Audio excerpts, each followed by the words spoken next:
কুলিৰ মাতত ঢোল পেপাৰ গুঞ্জনত অসমখন যেন পুনৰ জীয়াই উঠে।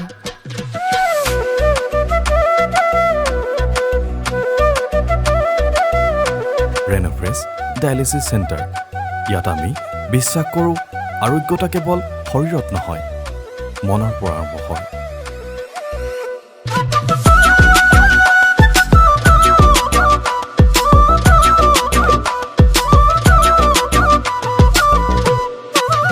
আপোনাৰ মুখত বিৰিঙি উঠা মিঠা হাঁহি, আমাক চুই যোৱা হাতৰ উমাল পৰশত আমি ৰঙালী সদৃশ আনন্দ বিচাৰি পাওঁ।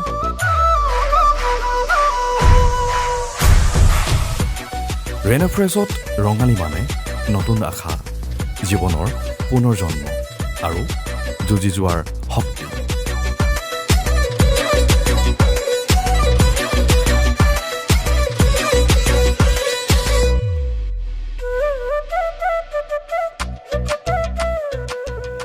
যেনেকৈ বহাগত ঢোলৰ মাতত, পেপাৰ মাতত কেৱল ডেকা গাভৰুৰ মনটো নাচি উঠে স্বাস্থ্য পৰিয়ালৰ সহানুভূতিশীল মনটো।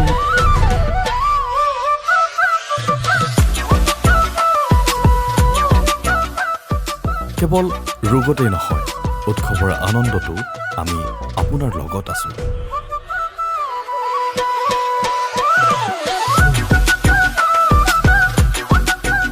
যেতিয়া পথাৰবোৰ সেউজীয়া হৈ পৰে আৰু প্ৰকৃতি পুনৰ জীয়াই উঠে, চিমছ চিকিৎসালয়ৰ মজিয়াত আনন্দই নৃত্য কৰে, কিয়নো ৰঙালী আহিছে।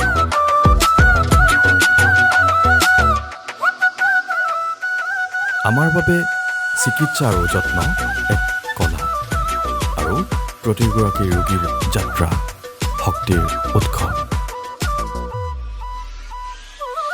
অসমীয়াৰ বাপতিসাহোন ৰঙালী বিহু উদযাপনত ৰেন'ফ্ৰেছ ডায়েলিচিছ চেণ্টাৰ, স্বাস্থ্য চিকিৎসালয় আৰু চিমছ মাল্টি স্পেচিয়েলিটি চিকিৎসালয়